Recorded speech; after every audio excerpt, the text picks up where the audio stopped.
네, 오늘은 10월 마지막 주일 하나님께서 우리에게 주시는 말씀 신명기 5장 23절부터 33절까지 말씀입니다.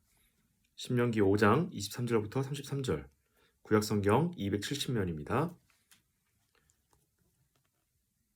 신명기 5장 23절부터 33절까지 말씀, 이 계시의 말씀을 공독할 때 모두 하나님의 음성을 들을 수 있길 바랍니다. 산이 불에 타며 캄캄한 가운데에서 나오는 그 소리를 너희가 듣고 너희 지파의 수령과 장로들이 내게 나와 말하되 우리 하나님 여호와께서 그의 영광과 위엄을 우리에게 보이심에 불 가운데에서 나오는 음성을 우리가 들었고 하나님이 사람과 말씀하시되 그 사람이 생존하는 것을 오늘 우리가 보았나이다. 이제 우리가 죽을 까닭이 무엇이니까 이 큰 불이 우리를 삼킬 것이요 만일 우리가 우리 하나님 여호와의 음성을 다시 들으면 죽을 것이라. 육신을 가진 자로서 우리처럼 살아 계시는 하나님의 음성이 불 가운데서 바람을 듣고 생존한 자가 누구니이까? 당신은 가까이 나아가서 우리 하나님 여호와께서 하시는 말씀을 다 듣고 우리 하나님 여호와께서 당신에게 이르시는 것을 다 우리에게 전하소서. 우리가 듣고 행하겠나이다 하였느니라. 여호와께서 너희가 내게 말할 때에 너희가 말하는 소리를 들으신지라. 여호와께서 내게 이르시되 이 백성이 내게 말하는 그 말소리를 내가 들은즉 그 말이 다 옳도다. 다만 그들이 항상 이 같은 마음을 품어 나를 경외하며 내 모든 명령을 지켜서 그들과 그 자손이 영원히 복받기를 원하노라. 가서 그들에게 각기 장막으로 돌아가라 이르고 너는 여기 내 곁에 서 있으라. 내가 모든 명령과 규례와 법도를 내게 이르리니 너는 그것을 그들에게 가르쳐서 내가 그들에게 기업으로 주는 땅에서 그들에게 이것을 행하게 하라 하셨나니 그런즉 너희 하나님 여호와께서 너희에게 명령하신 대로 너희는 삼가 행하여 좌로나 우로나 치우치지 말고 너희 하나님 여호와께서 너희에게 명령하신 모든 도를 행하라. 그리하면 너희가 살 것이요 복이 너희에게 있을 것이며 너희가 차지한 땅에서 너희의 날이 길리라. 아멘.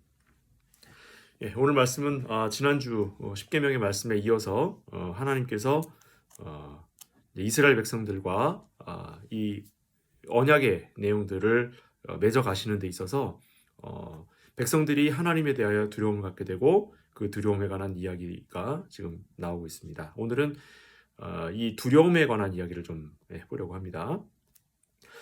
오늘 본문 말씀을 간략하게 요약하면 그것과 마찬가지입니다. 아버지가 너무 무서워서 자녀가 아버지와 직접 대화하는 게 너무 두렵고 떨려서 어머니한테 부탁을 하는 겁니다. 어머니, 내가 아버지랑 이야기하는 게 너무 힘들고 어려우니까 어머니가 좀 제발 아버지가 우리한테 하신 말씀이 있으시면 어머니를 통해서 우리에게 전달해주고 우리가 아버지께 전할 말이 있으면 어머니가 좀 중간에서 역할을 좀 해주십시오. 이렇게 이야기했을 때 그 이야기를 전하는 어머니의 말을 듣고 아버지가 그래 내가 아이들한테 너무 엄했던 것 같다. 그게 맞다. 그러나 내가 그들에게 엄했던 건 다른 뜻이 있었던 게 아니라 정말 그들이 바르게 자라고 바르게 성장해서 참으로 나와 같은 내가 평생을 이루고 온 이 가업과 이 모든 일들을 다 잘 물려받는 건강한 자녀로 자라기를 위해서 그랬던 것일 뿐이다. 그러니까 이와 같은 일들에 대하여도 저 아이가 잘 자랄 수 있게만 된다면 내가 직접 이야기하는 게 너무 어렵다면 어머니를 통해서 아내를 통해서 자녀에게 이야기를 전달해도 충분하겠다. 하지만 내가 분명히 전달하는 것은 내 가업을 분명히 이어받을 자니 그것을 목표로 잘 성실하게 자라기를 바란다 하는 그와 같은 내용을 지금 오늘 본문에 담고 있습니다. 사실은 이 본문을 읽고 우리가 받는 복에 관한 이야기를 하기보다는 과연 왜 이와 같은 대화들이 이루어지고 있으며 하나님이 우리에게 왜 두려운 모습으로 서시고 우리는 그를 두려워하는 것이 과연 정당한 것인가? 정말로 우리가 두려워할 것이 무엇인가에 관한 이야기를 오늘 좀 깊게 살펴볼 필요가 있겠습니다. 하나님은 지고의 신이십니다. 지고의 신이라는 말은 무슨 말이냐면 선의 완벽한 선이라는 뜻입니다. 완벽한 선. 완벽한 선이시기 때문에 그 완벽한 선에는 조금이라도 오염된 선이 가까이 다가오게 되거나 혹은 죄가 그 선에 접촉하게 되면 소멸하게 됩니다. 무슨 말이냐면 완전히 밝은 빛 가운데 어둠이 함께 있을 수 없다는 말입니다. 어둠이라고 하는 것은 빛이 있으면 사라지게 되어 있죠. 그러니까 빛을 이기는 어둠은 없습니다. 그것과 마찬가지로 하나님은 지극히 완전한 빛이시기 때문에 죄라든가 악이라고 하는 것이 속하는 어둠이라고 하는 것이 절대 이 빛과 공존할 수 없다는 거죠. 그래서 하나님이 그 죄를 함께 하시게 되면 그 죄가 소멸해 버립니다. 이것을 구약 성경에 나오는 이 구약 백성들은 다 알고 있었던 것 같습니다. 그래서 여기에 보면 이스라엘 백성들이 우리가 하나님의 말씀을 듣고 살아남은 자들이 이 세상에 아무도 없었는데 우리가 그 말씀을 듣고도 살아남은 걸 보면 이건 정말 다행한 일인데 또 다시 이러한 일이 벌어지게 되면 우리는 다 죽어버릴지도 모르니까 제발 우리가 살기 위해서는 하나님의 말씀을 직접 듣는 일이 있지 않았으면 좋겠다라는 말은 그들이 이해하고 있는 하나님의 선하심에 대한 이야기입니다. 이런 내용은 구약 성경에도 여러 차례 나타납니다.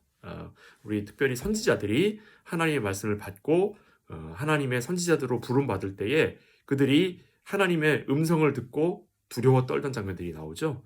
사무엘도 있겠고 저 뒤에 가면 이사야 선지자 아주 유명하죠. 나는 입이 더러운 자인데 내가 여호와의 음성을 듣고 여호와의 말씀을 듣고 여호와를 배웠기 때문에 나는 이제 소멸하게 되구나. 나는 죽게 되었구나 하면서 굉장히 슬퍼하는 모습이 이사야서 1장에 나오고 있습니다. 이와 같은 것들은 바로 이스라엘 백성들이 하나님을 어떻게 이해하고 있었으며 어떻게 하나님을 두려워하고 있었는가에 관한 이야기입니다. 그렇다면 하나님은 우리에게 사랑이시고 하나님은 우리를 구원하시며 하나님은 이 세상의 주인이심에도 불구하고 우리의 하나님으로 있기를 원하시는 분이 왜 자기 백성들로부터 두려움의 대상으로 계시며 그가 음성을 바라시고 그가 백성을 만나 언약을 맺으실 때엔 왜 백성들을 두렵고 떨게 만드셨냐는 거죠. 천지가 진동하고 우레와 같은 소리로 그가 말씀하신다는 말은 그걸 듣고 있는 백성들이 두려움에 떨게 됐다는 말입니다. 그러면 그와 같은 이유를 우리가 좀 알아야 되겠습니다. 왜 그러셨을까? 그 말씀이 이제 오늘 본문에 나와 있는데 오늘 33절 마지막 절입니다. 오늘 본문 마지막 절에 보면 너희 하나님 여호와께서 너희에게 명령하신 모든 도를 행하라. 자, 모든 도를 행하는 것이 목적이죠. 그리하면 모든 도를 행하는 것을 목적하기 위해서 하나님이 엄하게 말씀하시는데 그리하면 너희가 살 것이요 복이 너희에게 있을 것이며 너희가 차지한 땅에서 너희의 날이 길리라 이렇게 되어 있습니다. 그러니까 무슨 말이냐면 하나님의 말씀을 듣고 그 말씀을 따라 행하며 그 규례를 잘 성실하게 이행하게 되면 너희의 생명이 길게 되므로 그 두려움이라고 하는 것은 더 이상 필요 없는 것이 될 것이다. 이제 이런 말이죠. 그럼 반대로 얘기해보면 하나님의 규례를 어기고 하나님의 말씀을 가볍게 여기면 하나님은 여전히 두려운 분으로 남게 되고 우리는 그 땅에서 쫓겨나게 될 수도 있다라는 말을 지금 하고 있는 겁니다. 자, 이것 때문에 많은 이들이 하나님의 말씀을 어기고 하나님의 규례를 가볍게 여겼을 때 하나님의 구원으로부터 버림받는 것이 아닌가라고 생각을 합니다. 그러나 잘 생각해 보십시다. 이 말씀을 듣고 있는 이스라엘 백성들은 이미 이 이전에 하나님의 언약 백성이 된 자들입니다. 이미 그 이전에 하나님으로부터 구원을 경험한 백성입니다. 그러니까 구원을 이미 받고 하나님으로부터 율법과 언약을 받은 백성으로서 그들이 하나님 앞에 선 것이지요. 그러니까 이들은 구원을 잃어버린다, 구원을 얻는다 이런 개념이 아니라 이미 구원을 얻은 백성으로서 하나님의 말씀 가운데 살게 되면 그 모든 하나님의 은혜와 사랑이 자신들의 것이 되며 만일에 그것을 어기게 되면 자신들이 그 하나님으로부터 받은 은혜와 사랑 가운데 자족함을 누리지 못하게 된다라고 하는 시험 가운데 거하게 된다라고 하는 경고의 말씀입니다. 이 말은 아버지가 혹은 어머니가 너가 내 말을 잘 듣고 나의 어떤 이런 가정의 분위기라든가 가정의 어떤 규정들을 잘 따라오면 너는 이 집안의 가장으로서 또 나의 뒤를 이어서 이 집안의 구성원으로서 살게 될 것이다. 라는 말은 그걸 어겼을 때 쫓아내고 더 이상 넌 내 자식이 아니다라고 하는 걸 선언하기 위해서가 아닙니다. 그가 훌륭한 가족 구성원이 되게 하기 위해서지요. 그 표현이 어디에 나와 있냐면 지금 오늘 본문 29절에 그 표현이 나와 있습니다. 자, 29절 조금 앞쪽입니다. 5장 29절에 보면 다만 그들이 항상 이 같은 마음을 품어 나를 경외하며 내 모든 명령을 지켜서 그들과 그 자손이 영원히 복받기를 원하노라. 누가 하는 말이에요? 하나님이 하나님이 모세에게 하시는 말씀입니다. 그러니까 하나님이 진정으로 원하시는 건 뭐냐면 이스라엘 백성들이 하나님의 말씀과 하나님의 규례를 지켜서 또 하나님을 경외해서 이 명령을 다 지켜 행함으로 영원토록 하나님의 구원의 자녀로 머물기를 하나님 진정으로 원하신다는 말입니다. 이것이 바로 하나님께서 두려움 가운데 이스라엘 백성을 대하시는 이유라는 거죠. 자, 오늘 본문에 따르면 하나님의 말씀을 듣고 모든 규례를 지켜 행하는 것이 영원한 복이라고 이야기합니다. 그렇죠? 29절에 나와 있는 거예요. 그러니까 하나님의 율법을 지키고 그 다음에 하나님의 말씀을 순종하며 하나님을 경외하는 것이 영원한 복이라고요. 이걸 같은 동일선상에 보고 있습니다. 그러니까 이것을 다른 말로 신약적인 표현으로 얘기하자면 우리가 하나님의 말씀을 가까이 하고 그의 말씀에 순종하며 살아가는 것이 하나님과 붙어 사는 거예요. 그리고 만일에 그의 말씀을 가볍게 여기고 그로부터 그의 규례를 없이 여기게 되는 것은 하나님으로부터 분리된다는 걸 의미합니다. 이와 같은 비유를 예수님께서 드신 적이 있습니다. 요한복음 15장입니다. 요한복음 15장을 한번 가볼게요. 요한복음 15장 1절부터 6절까지 말씀입니다. 신약성경 173면이죠. 요한복음 15장 1절에서부터 6절까지. 제가 읽겠습니다. 포도나무 비유입니다. 나는 참 포도나무요 내 아버지는 농부라. 물은 내게 붙어 있어 열매를 맺지 아니하는 가지는 아버지께서 그것을 제거해 버리시고 무릇 열매를 맺는 가지는 더 열매를 맺게 하려 하여 그것을 깨끗하게 하시느니라. 너희는 내가 일러준 말로 이미 깨끗하여졌으니 내 안에 거하라. 나도 너희 안에 거하리라. 가지가 포도나무에 붙어 있지 아니하면 스스로 열매를 맺을 수 없음 같이 너희도 내 안에 있지 아니하면 그러하리라. 나는 포도나무요 너희는 가지라. 그가 내 안에 내가 그 안에 거하면 사람이 열매를 많이 맺나니 나를 떠나서는 너희가 아무것도 할 수 없음이라. 사람이 내 안에 거하지 아니하면 가지처럼 밖에 버려져 마르나니 사람들이 그것을 모아다가 불에 던져 사르느니라. 아멘. 여기 보시면 우리가 하나님 예수 그리스도 안에 거하는 것과 예수 그리스도 밖에 거하는 것을 마치 대비한 것처럼 나와 있습니다. 그러나 이미 3절의 전제로는 뭐라고 되어 있냐면 너희는 내가 일러준 말로 이미 깨끗하여졌나니 너희는 이미 구원받은 자들이니 너희는 이미 내 안에 거하는 자들이다예요. 너희가 내 안에 거하는 자들로 영원히 남아있는 방법은 예수 그리스도의 말씀 가운데서 예수 그리스도와 함께 더불어 살아가는 겁니다. 예수 그리스도가 뭐라고요? 하나님의 말씀이라고요. 그러니까 하나님의 말씀과 더불어 함께 거하는 것, 그 말씀 안에 거하는 것, 이것이 뭐라고? 하나님과 함께 붙어 살아가는 거라고요. 이게 이제 성경이 이야기하고 있는 일관적인 표현입니다. 그러니까 우리가 하나님과 가까이 사는 삶이란 하나님의 말씀을 붙들고 사는 삶이에요. 우리가 하나님과 상관없이 떨어져 사는 삶이란 하나님의 말씀을 등한히 여기고 성경이 내게 하는 말씀에 관하여 관심 없어 하고 율례를 없이 여기는 것. 이것을 바로 그 하나님 예수 그리스도 안에 거하지 않고 밖으로 나가는 겁니다. 그래서 우리에게 필요한 것은 꼭 하나님과 연합한 삶이라고 하는 거죠. 이제 요한복음의 말씀은 이것을 대단히 강조하고 있는데 여러분 잘 알다시피 15장 조금 뒤에 이제 뒤쪽으로 17장으로 가보면 예수님이 기도하시는 장면에도 보면 아버지와 내가 하나인 것 같이 저들도 하나가 되게 하옵소서. 우리끼리만 하나가 되는 게 아니라 하나님과 하나가 되는 겁니다. 그걸 뭐라고 한다고요? 그걸 성화라고 합니다. 그걸 성화라고요. 우리가 하나님과 하나가 되는 것. 무엇 안에서? 예수 그리스도 안에서. 예수 그리스도는 누구시라고요? 하나님의 말씀이시라고. 하나님의 말씀 안에서 우리가 하나가 되는 것. 그게 무슨 말입니까? 하나님의 말씀을 듣고 하나님의 말씀을 읽고 하나님의 말씀 안에서 생활하고 그 말씀을 나의 삶에 적용하며 살아가려고 애쓰는 것을 바로 하나님과 함께 더불어 살아가는 연합하는 삶이라고 이야기하는 겁니다. 자, 복을 받는가 벌을 받는가의 기준은 우리의 고통이 아닙니다. 그것은 하나님의 뜻과 계획에 따른 것입니다. 우리가 일상생활을 하면서 우리가 어려움을 당하게 되면 하나님이 나를 버리신 것이 아닌가. 내가 힘들고 고통을 받게 되면 하나님 나한테 왜 이러시는가 하고 생각할 때가 많습니다. 그러나 그 기준은 우리의 감각이 아니라 우리의 고통이 아니라 우리의 기쁨과 고통이 아니라 우리의 편안함과 고통이 아니라 하나님의 뜻과 계획이 있어야 됩니다. 이 하나님의 뜻과 계획이란 곧 하나님의 말씀을 따라 우리에게 계시된 내용입니다. 우리가 하나님의 사랑을 받는지 받지 않는지에 대한 여부 또한 우리의 경험, 우리의 고통의 경험을 근거로 한다면 우리는 하나님의 자녀다운 삶에서 멀리 떨어져 있다라고 하는 거죠. 우리가 당하는 어려움들은 하나님께서 우리에게 필요하기 때문에 허락하시는 하나님의 은혜의 내용인 것이지, 이것은 하나님의 우리에 대한 사랑의 많고 적음을 표현하는 척도가 되는 게 아니라고요. 우리의 삶의 경험들은, 그 경험들의 기준은 우리에게 있지 않고 하나님께 있기 때문입니다. 우리의 모든 것은 하나님께로부터 오고 하나님께로 돌아간다라고 하는 것을 꼭 기억하셔야 합니다. 모든 것이 하나님께로부터 오고 하나님께로 돌아간다라고 해서 죄에 대한 책임까지도 하나님께로 돌리려고 하는 습관이 이제 우리에게 있지요.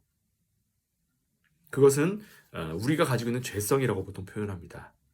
하나님의 말씀을 가볍게 여기고 그의 규례를 거절하는 것이 죄로 규정이 되는데, 하나님의 말씀을 가볍게 여기고 그 규례를 거절하는 그 원인이 내게 있지 않고 하나님께로 있다라고 원인을 돌리는 것을 죄라고 한다고요. 그 습관이 어디에 나와 있냐면 바로 아담에게 나오죠.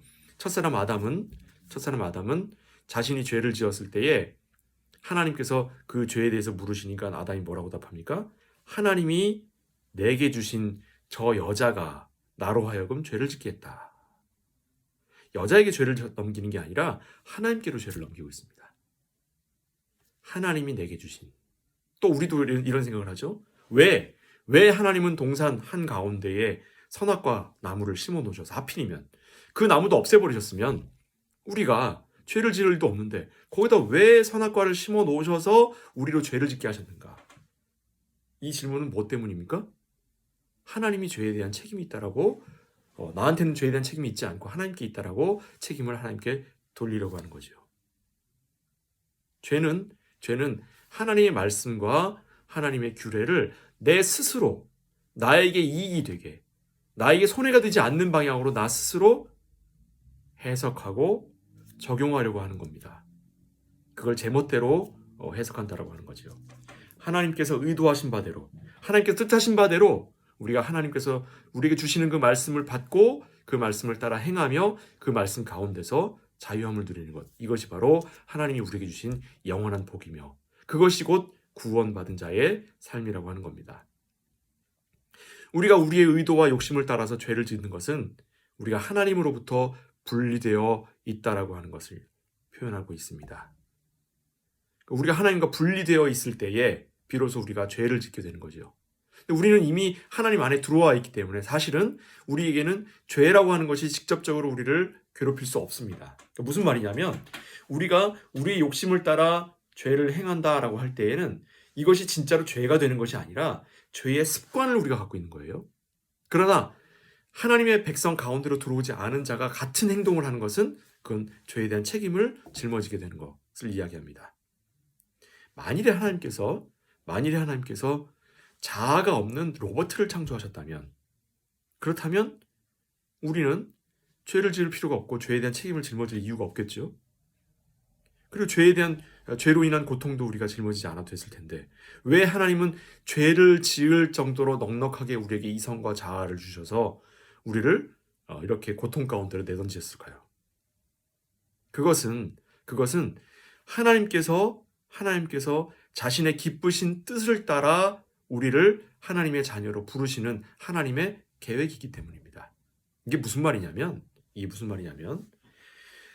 아무런 반응도 하지 않고 그저 본인이 원하는 대로만 움직이는 기계를 만드시셨다면, 하나님께서 그러셨다면 하나님 스스로 불편함이 있지 않으셨을 겁니다. 그러나 반면에 거기에서 오게 되는 하나님의 기쁨이 하나님의 원하신 바에 미치지 못한다는 겁니다. 그러면 왜 우리를 이성과 이런 어떤 우리의 이런 감각과 이런 것들로 채워주셨는가라고 할 때엔 우리가 스스로 하나님 앞에 영광 돌리는 자로, 우리 스스로는 죄를 짓고 넘어질 수밖에 없는 자들인데, 그런데 우리가 스스로 하나님 앞에 나오게 만드시는 것, 그 일을 누가 하신다고요? 하나님이 하시는 것. 그것이 바로 하나님의 기쁘신 뜻이라고. 이 부분이 대단히 어려운 부분입니다. 이것이 이 부분을 해석하는 데 있어서 어려움 때문에 기독교가 많은 경우 이단으로 가기도 하고 잘못된 성경 해석을 하기도 하죠. 하지만 가장 무엇보다도 중요한 건 이것입니다. 우리가 정리할 땐 하나님의 기쁘신 뜻에 따라 하나님께서 원하시는 바대로 하나님이 영광을 얻으시기 위하여, 영광을 받으시기 위하여 하나님이 우리를 택하시고 우리에게 구원을 베푸셨고 우리와 함께 더불어 영원토록 복락을 누리며 살아가는 것을 원하신다 하는 것입니다. 이것이 우리의 노력과 우리의 수고와 우리의 노동의 대가가 아니라고 하는 것 때문에 우리는 거기에 은혜라는 용어를 사용하게 되는 것이며, 하나님은 그 은혜를 우리에게 허락하셨을 때에 그것은 하나님의 무한한 사랑이라고 이야기하는 것입니다. 이 내용을 우리가 성경에서 볼 때에 우리를 가장 잘 표현하고 있는 인물이 야곱이죠. 야곱의 인생을 좀 잠깐 살펴보도록 하겠습니다. 창세기 28장입니다. 야곱이라고 하는 인물은 참 성경에서 아주 수수께끼 같은 인물입니다. 왜냐하면 야곱이라는 인물은 출생 때부터 그는 선한 자라고 부르기는 어렵습니다. 야곱이라는 인물은 성경에서 나오는 인물들 중에 이 사람은 악인으로 분류되기가 쉽지 선인으로 분류되기가 쉽지 않은 인물입니다.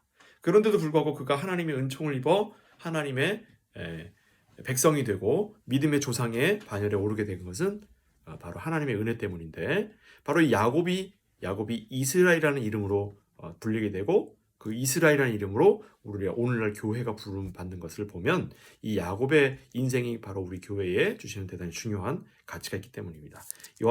창세기 28장 10절부터 15절까지 말씀 한번 볼게요. 구약성경 40면입니다. 40면 맨 앞에 있죠. 창세기 28장 10절에서부터 15절까지 말씀입니다. 구약성경 40면 제가 읽겠습니다. 야곱이 브엘세바에서 떠나 하란으로 향하여 가더니 한 곳에 이르러는 해가 진지라.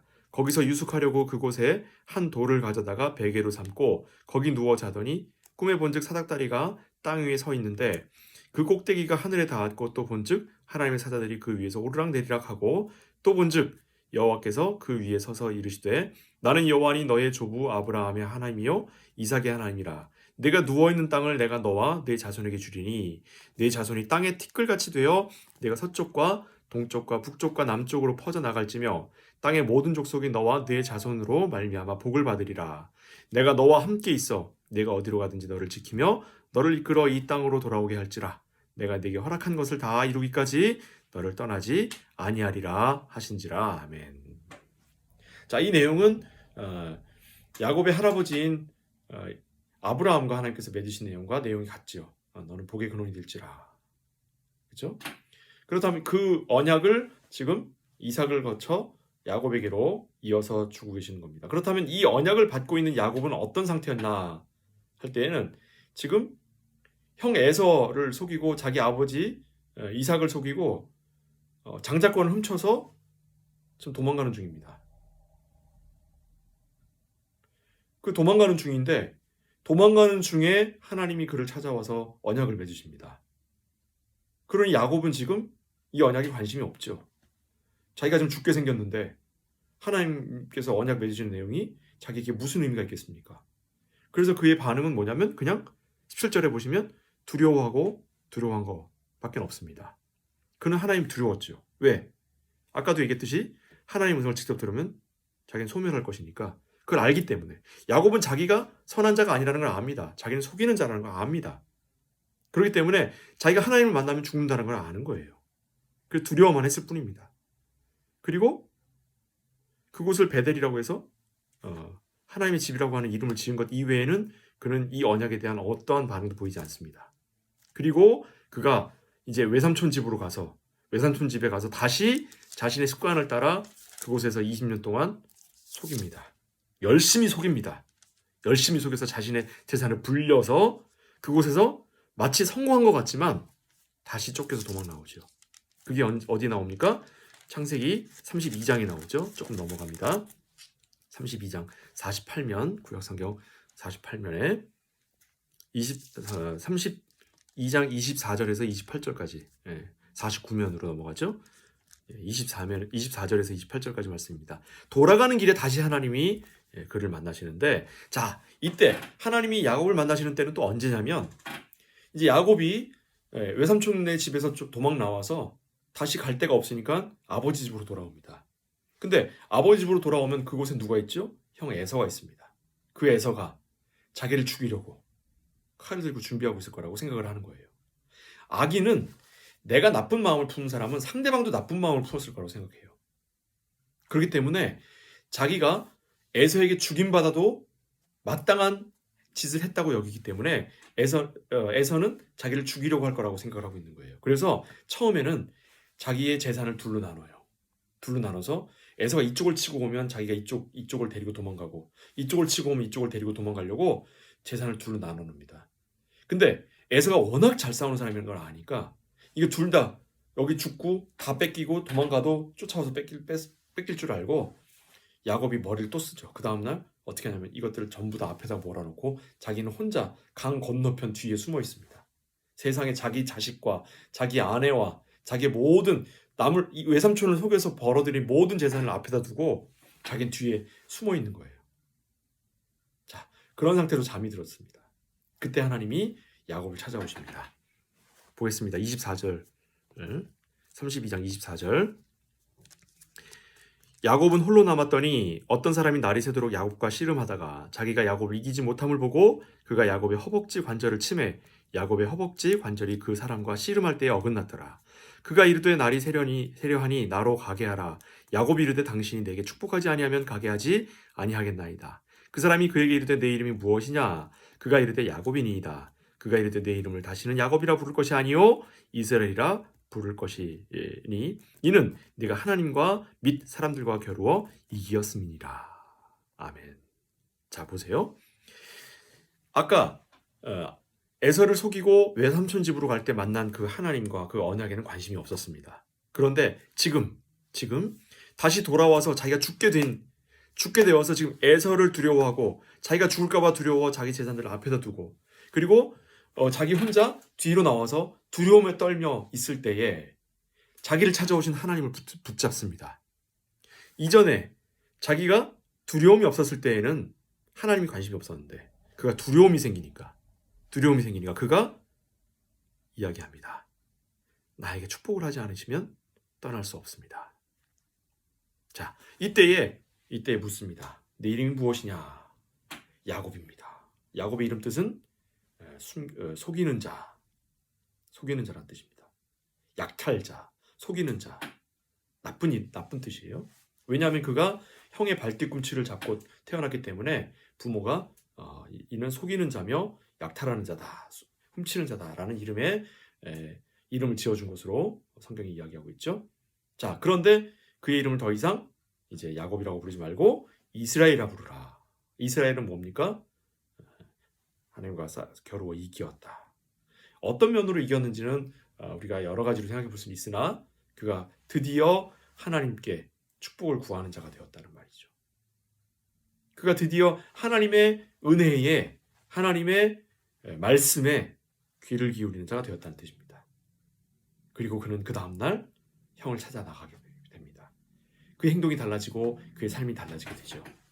전에는 하나님의 복을 구하는 자가 아니었고 복에 관심이 없는 자였으나 이제는 하나님의 복을 구하는 자가 되고 하나님의 말씀을 듣는 자가 되었습니다. 무엇을 겪고 난 이후에? 두려움 때문입니다. 두려움을 겪고 난 이후에 그는 이렇게 바뀝니다. 여기에 나타나신 이 하나님의 사자를 신학적으로는 구약에 나타난 그리스도라고 봅니다. 그래서 이 말씀에 관심을 갖고 그에게 축복을 구하고 있다라고 이야기하고 있죠. 이것은 야곱이 스스로 믿음이 생기게 되고 스스로 열심을 다하여 하나님께 나아왔다라고 볼 수 없지요. 하나님이 그의 속이는 과정들, 그가 자기의 편안함과 자기의 이익을 위해서 속이면 속일수록 자기의 목숨이 위태로워지고 자기가 점점 더 어려움 가운데 빠져나가는 것을 야곱을 통하여 경험하게 하십니다. 그리고 그가 드디어 자기의 능력이 아니라 하나님의 은혜를 구하여야만, 하나님의 말씀에 귀를 기울여야만, 하나님께 축복을 받아야만 자기가 살 수 있다라고 하는 것을 깨닫게 되었을 때 비로소 하나님은 그에게 귀를 열어주시고 그의 눈을 열어주시고 그의 하나님이 되시며 그를 자신의 백성이라고 하는 것으로 선언하시지요. 그러나 하나님은 이미 이전부터 야곱을 자신의 자녀로 삼고 계셨다는 겁니다. 두려움이라고 하는 것은 우리로 죄짓지 않게 하는 수준이 아니라 하나님의 말씀과 은혜를 구하는 자로 바꾸는 하나님의 도구입니다. 죄를 지은 자는 벌을 두려워하죠. 그렇죠?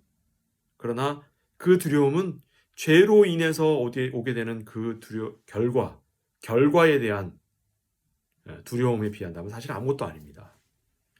우리 학교 다니던 시절에 학교에서 시험을 봤는데 성적이 나쁘게 나오면 성적이 나쁘게 나온 것 때문에 내가 앞으로 나의 장래를 걱정하는 게 아니라 집에 가서 어머니한테 맞을 회초리를 걱정한단 말이죠. 우리는 그렇게 어리석은 자들입니다. 술을 마시고 운전하는 사람이 앞에서 음주 단속을 하면 그 음주 단속하는 경찰한테 단속이 될까봐 겁을 먹어요.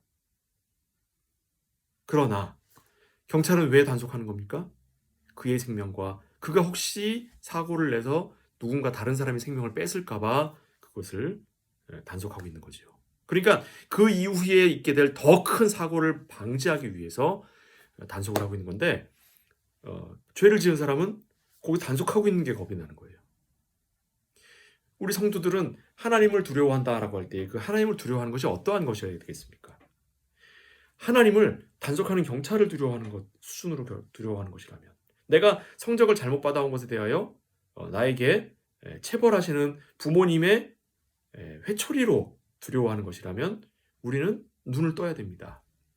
우리가 진정으로 두려워해야 할 것은 하나님을 두려워할 것이 아니라 하나님이 우리로 하여금 빠지지 않도록 우리가 가지 않도록 하시는 그 죄와 세상의 유혹과 나의 욕심에 대한 결과들에 대한 두려움을 우리가 더 크게 가져야 한다는 말입니다.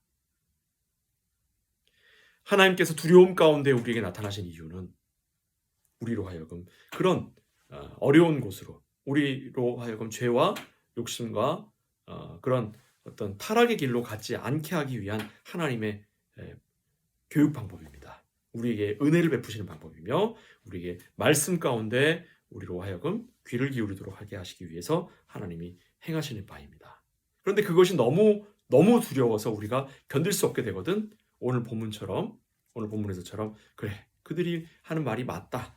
그렇다면 내가 더 이상 그들에게 두려운 자로 서지 않을 텐데 다만 내 마음을 꼭 전달해라. 나는 저들이 내 말씀을 청종하고 나에게 순종하여 죄 가운데로 빠지지 않고 영원토록 내가 약속한 땅에서 그들이 영원토록 성장하고 번성하며 살아가기를 나는 바란다. 라고 하는 하나님의 마음을 우리에게 보여주고 계시는 겁니다. 다시 한번 기억하겠습니다. 우리가 정말로 두려워해야 할 것은 하나님으로부터 떨어지는 것이어야 합니다. 그것을 막기 위해서 엄하게 대하시는 아버지의 사랑에 겁을 먹고 뒤에 숨지 마시기 바랍니다. 하나님의 눈을 피해서 내 욕심을 채우려 한다면 우리는 돌이킬 수 없는 시험에 빠지게 될 겁니다.